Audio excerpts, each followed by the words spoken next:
نحمده ونصلي على رسوله الكريم اما بعد فاعوذ بالله من الشيطان الرجيم بسم الله الرحمن الرحيم الزانية والزاني فاجلدوا كل واحد منهما صدق الله مولانا العظيم صدق رسوله النبي الامين المدين المبين الكريم. تمام حضرات مل کر کے درود پاک پڑھی اللهم صل على سيدنا مولانا محمد وسلم الصلاة والسلام عليك يا رسول الله صلی اللہ تعالی علیہ وسلم. حضرات محترم، ایک پارہ آج ہم نے سماعت کیا، 18 پارے آج مکمل ہوئے اور انہی 18ویں پارے میں ہم نے ایک سورہ نور سماعت کی اور سورہ فرقان کا بھی کچھ حصہ سماعت کیا اور ہم نے شروع میں سورۃ المؤمنون سماعت کی. سورہ نور کی آیت نمبر 2 کو میں نے اپنا عنوان بنایا. سب سے پہلے ہم یہ جان لیں کہ سورہ نور مدینہ منورہ میں نازل ہوئی اور حضرات محترم سورہ نور کو حضور علیہ السلام نے اس کے بارے میں فرمایا کہ مردوں کو سورہ مائدہ کا درس دیا کرو، سورہ مائدہ کی تعلیم دو اور عورتوں کو سورہ نور کی تعلیم سکھاؤ، تاکہ مردوں کے احکام سورہ مائدہ کے اندر بہت سختی کے ساتھ نازل ہوئے ہیں، ان کے اوپر جو حکم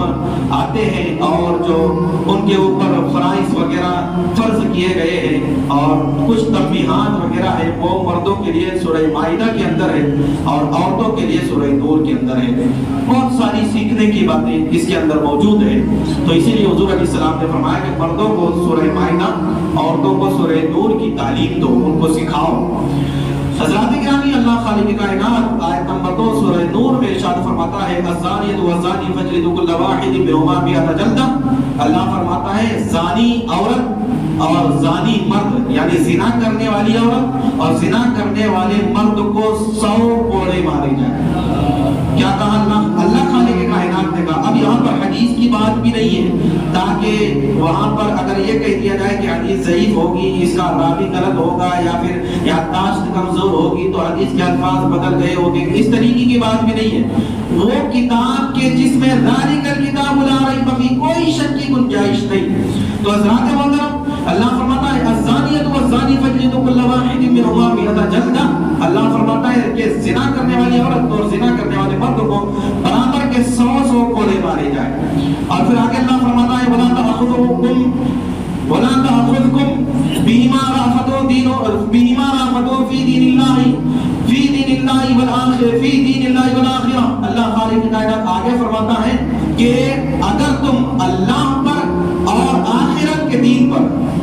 فی الدنیا والآخرہ، آخرت کے دین پر اور اللہ پر اگر ایمان رکھتے ہو تو ان کو سزا دینے میں ان کے اوپر رحم نہ کرنا، ان کو سزا دینے میں ان پر رحم نہ کرنا. اور آگے اللہ تبارک و تعالی اور ارشاد فرماتا ہے وَلْيَشْهَدْ عَذَابَهُمَا طَائِفَةٌ مِّنَ الْمُؤْمِنِينَ کہ جب یہ سزا دی جا رہی ہو تو وہاں پر مسلمانوں کا ایک گروہ ہونا چاہیے، مسلمانوں کا ہجوم ہونا چاہیے تاکہ ان کو عبرت حاصل ہو جائے کہ اس گناہ کی کیا سزا بنتی ہے. تو یہ جو گناہ کی سزا میں نے بتائی، یہ سزا اسلامی حکومت جہاں پر ہے وہاں پر بنتی ہے. جیسے پاک سرزمین ہوئی، سعودی عرب ہوا اور چیچنیا ہوا، یہاں پر کیا ہوتا ہے، یہاں پر اسلامی حکومت ہے، اسلامی بادشاہ مقرر ہے، تو یہ سزائیں وہاں پر بنتی ہے. لیکن جو دوسری سزائیں، لیکن پھر جہاں پر اسلامی حکومت نہیں ہے پھر وہاں پر کون سی سزا؟ وہاں پر وہ سزا دی جائے گی جو حکومت طے کرے گی. وہاں پر وہ ایف آئی آر قبول کی جائے گی جو حکومت طے کرے گی. تو ذات محترم حکومت کے حساب سے سزا ہے، لیکن جہاں پر مسلم حکومت ہے وہاں پر یہ سزائیں جو قرآن مقدسہ میں بیان کی گئی اس کے بھی کچھ اصول ہیں. کون کون سے اصول ہیں؟ آگے ایک چھوٹا سا عبرت بھرا واقعہ میں آپ کو بتاؤں گا. اصول کون کون سے ہیں سزا دینے کے؟ پہلی بات تو یہ ہے کہ یہ کوڑے مارنے والی سزا جو ہے وہ جو بغیر شادی شدہ ہے، جو شادی شدہ نہیں ہے، بغیر شادی شدہ ہے، ان کے لیے کوڑے مارنے والی سزا ہے. جن کی شادی نہیں ہوئی ان سے اگر زنا ہو جائے تو ان کو 100 کوڑے مارے جائے. اور جو شادی شدہ ہیں، عقل والے بھی ہیں، سمجھدار ہیں، بالغ بھی ہے اور آزاد ہے، غلام نہیں ہے، آزاد ہے تو اور شادی شدہ ہے، تو ان کے لیے کیا سزا ہے؟ ان کے لیے سزا یہ ہے کہ ایک بھرے میدان میں، خالی میدان میں ان کو کھڑے کر کے ان کے اوپر اتنے پتھر مارے جائے کہ ان کی موت ہو جائے، اتنے پتھر مارے جائیں کہ ان کی موت ہو جائے۔ تو دوسری بات جو ابھی ہم نے جو قرآن مقدسہ کی آیت پڑھی وہ نابالغ مرد و عورت کے بارے میں پڑھی، تو حضرات محترم اس کے بارے میں یا پھر زنا کے بارے میں جو بھی ہو، کوئی بھی ہو، تو حضرات محترم اس کی اصول کیا بنتے ہیں؟ 4 مردوں کا گواہ ہونا ضروری ہے کہ چاروں کے چاروں ایک ہی گواہی دے کہ ہاں ہم نے اس کو زنا کرتے ہوئے دیکھا یا پھر اس عورت کو زنا کرتے ہوئے دیکھا۔ چاروں مردوں کی گواہی ہونا ضروری ہے، اور 4 مرد اگر نہ ہو تو پھر وہ جس نے گناہ کیا ہے وہی اگر کہہ دے 4 مرتبہ کہ ہاں مجھ سے زنا ہوا، مجھ سے زنا ہوا، میں نے زنا کیا، مجھ سے زنا ہوا، وہ اگر 4 مرتبہ کہہ دے تو تب ہی مانا جائے گا کہ یہ گناہگار ہے۔ اگر کوئی گواہ بھی نہیں ملتا اور وہ خود خود قبول بھی نہ کرے کہ میں نے یہ گناہ کیا، تو پھر وہ سزا دینے کے لیے مانا نہیں جائے گا کہ یہ گناہگار ہے۔ تو حضرات محترم اب پھر بات یہ ہے کہ اگر 4 گواہ نہ ہو اور وہ سامنے والا خود کہتے کہ ہاں مجھ سے گناہ ہوا ہے، میں نے زنا کیا، میں نے زنا کیا، میں نے زنا کیا،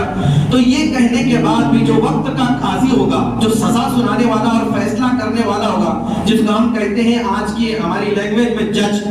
جو جج ہوگا وہ اس کے 4 مرتبہ اقرار کرنے کے بعد بھی کہے گا تو نے زنا کب کیا، تو نے زنا کہاں کیا، تو نے زنا کس سے کیا، زنا کرنے کی کیا وجہ تھی، 4 سوال وہ بھی کرے گا۔ آپ نے اگر 4 سوال وہ دے دیتا ہے جج کے، تو سوالوں کے جواب دے دیتا ہے، تو تب پکا مانا جائے گا کہ اس نے گناہ کیا ہے، پھر اس کو سزا سنائی جائے گی۔ اگر وہ بغیر شادی شدہ ہے تو پھر اس کے اوپر 100 کوڑے اس حالت میں مارے جائے، مرد ہے تو اس کے کپڑے اتار لیے جائے، صرف تہبند لنگی یا پھر پاجامہ وغیرہ اس کے نیچے کے جسم میں رہنے دیا جائے، باقی پورے کپڑے اتار لیے جائے، منہ اور شرمگاہ، اگلے پچھلے مقام کو شرمگاہ، یہ 3 جگہ کو چھوڑ کر کے پورے جسم پر کوڑے اتنے زبردست مارے جائیں کہ مارا ایسا جائے کہ اندر گوشت تک کے معلوم ہو کہ کتنی زبردست تکلیف ہو رہی ہے، گوشت میں تکلیف ہلچل مچ جائے، اس طریقے سے کوڑے مارے جائیں۔ تو حضرات محترم اب یہ ہوئی ایک بغیر شادی شدہ کے زنا کرنے کی بات، اور شادی شدہ کا یہ حال ہے، اور بغیر شادی شدہ اگر عورت کو اگر سزا دینی ہو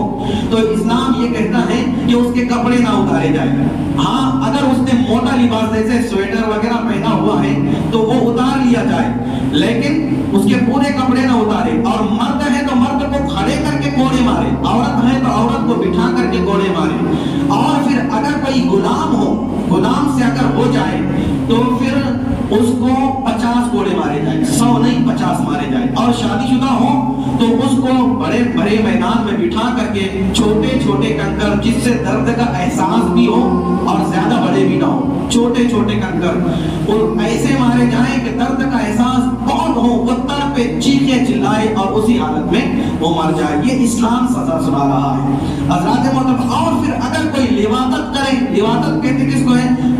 مرد سے کوئی تعلق بنا لے۔ یہ آج کے دور میں یہ ٹرینڈ چل رہا ہے، ہندوستان کی حکومت نے یہ بھی کہہ دیا کہ مرد سے شادی کر سکتا ہے، لڑکی سے شادی کر سکتی ہے، جبکہ خبیثوں کو رہن سہن کا طریقہ نہیں پتا اور چلے ہیں نہ جانے کیا سے کیا باتیں بنانے۔ حضرات محترم لواطت اگر کسی سے ہو جائے، مرد سے تعلق بنا چکے،